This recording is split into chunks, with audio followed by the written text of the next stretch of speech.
ನೀತಾ ಮುಖೇಶ್ ಅಂಬಾನಿ ಅವರ ದೃಷ್ಟಿಯಲ್ಲಿ ಹುಟ್ಟಿದ್ದು NMACC, Neeta Mukesh Ambani cultural centre. ಒಂದು ವೇದಿಕೆ ಭಾರತದ ಶ್ರೇಷ್ಠತೆ, ಶಿಲ್ಪ, ಸಂಸ್ಕೃತಿ ಮತ್ತು ಕಲೆಯ ಹಬ್ಬ.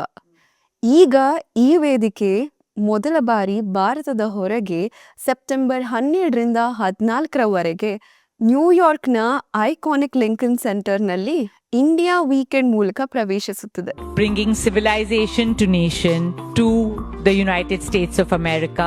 5,000 ವರ್ಷಗಳ ಪಾರಂಪರ್ಯ, ಧ್ಯಾನ, ಜಪ, ಯೋಗ, ಆತ್ಮಕ್ಕೆ ಶಾಂತಿ, ದೇಹಕ್ಕೆ ಶಕ್ತಿ ನೀಡುವ ಹಳೆಯ ಪಾಠಗಳು.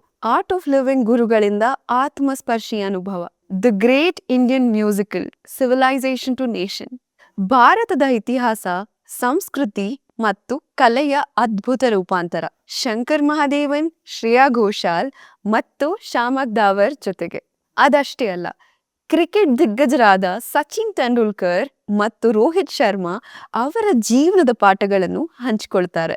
ಮಾಸ್ಟರ್ ಶೆಫ್ ವಿಕಾಸ್ ಖನ್ನಾ ಅವರಿಂದ ಭಾರತೀಯ ಆಹಾರದ ಮೇಲೆ ಮಾಸ್ಟರ್ ಕ್ಲಾಸ್. ಚಟಪಟ ಸ್ಟ್ರೀಟ್ ಫುಡ್ನಿಂದ ಅರಮನೆಯ ಥಾಲಿಗಳವರೆಗೆ ಒಂದೇ ಜಾಗದಲ್ಲಿ ಇಡೀ ಭಾರತ. ಪಾರಂಪರಿಕ ಉಡುಪು, ಭಾರತೀಯ ಕಲೆ, ಶಿಲ್ಪ, ನೃತ್ಯ, ಸಂಗೀತ, ಯೋಗ. ಇದು ನಮ್ಮ ಭಾರತದ ಹೆಮ್ಮೆ ಒಂದು ಸ್ಟೇಜ್ ಮೇಲೆ. ನೀತಾ ಅಂಬಾನಿ ಅವರ ಆರೈಕೆ ಇಲ್ಲದೆ ಇದು ಸಾಧ್ಯವೇ ಆಗುತ್ತಿರಲಿಲ್ಲ. ಭಾರತವು ಬರೀ ನೋಡುವುದಕ್ಕಲ್ಲ, ಅನುಭವಿಸುವುದಕ್ಕೆ.